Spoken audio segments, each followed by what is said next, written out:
Hello, I am back. We're going to talk some more about addictions and things like that in relationships. Okay, addiction tends to go hand in hand in many cases with toxic patterns and toxic people in relationships. Once a person's brain is taken over by a substance, either temporarily or long term, he or she often does not show compassion, mercy, and kindness, or lacks understanding and empathy toward his or her partner and children. Okay.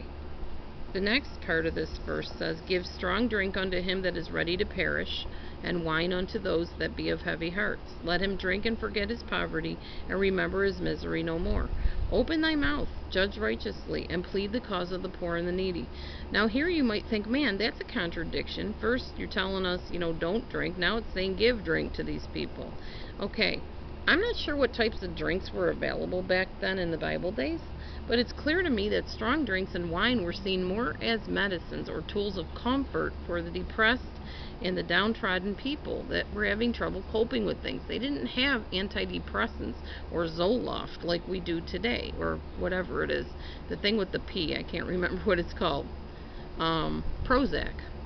If you're with somebody that relies on drinking or drugs to cope, or is having trouble with coping and has other addictions and problems, gambling maybe, something like that, perhaps he or she needs to see a therapist instead of going towards these addictions. And perhaps he or she need to pursue proper medication or talk therapy or spiritual inner healing or something like that.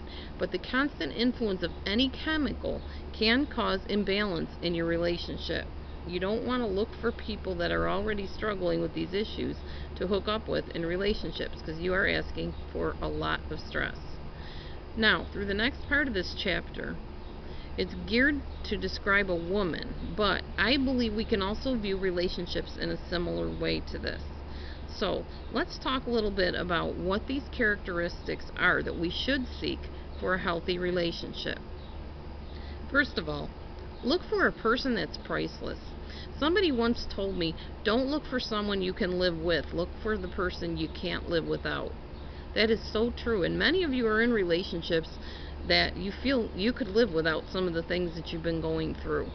You want to make sure you're looking for people that are beyond worth. They are just somebody that are so precious and so special to you and so good to you, and you want to be so good back to them, that there's this balance, give and take going on, and you can't picture your life without them, but not in an unhealthy way, not where they are your addiction either. So there's a balance there too. The second thing, a person that we can trust, who won't mistreat us, those we love, or our belongings. You don't want somebody that's going to steal from you, sell your things without asking you, take your things and give them to somebody else to borrow without asking you. These are all warning signs, red flags, whatever you want to call them. But these are things that you don't want to look for in the people that you want to be in a relationship with. The third thing, a person that lives with a kind spirit and actions that go with that kind spirit in all parts of his or her life. If you don't have basic kindness, then you're truly a miserable person and not somebody that's fun to be with. So look for somebody that's kind in all areas of life. Number 4, a person willing to contribute to the relationship financially and otherwise, to do his or her part, not always putting it on you to pay the bills or to go and do the errands or to clean the house. Somebody that's willing to do the equal give and take as much as they are able to.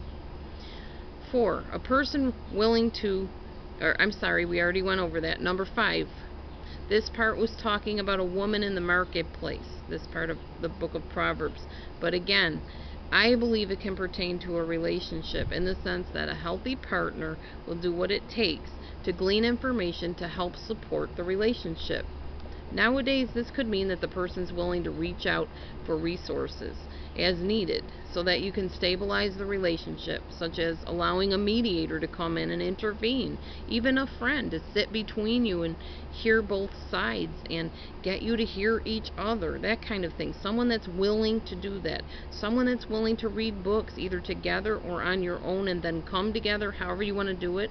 Someone willing to go to counseling, encounter groups to apply relationship relationship techniques to your relationship. You want to find that person that's, I guess you would say, open-minded to really making things work if they want this relationship like you do. Stay tuned. I'm going to talk more about this on the next video. Thanks for watching.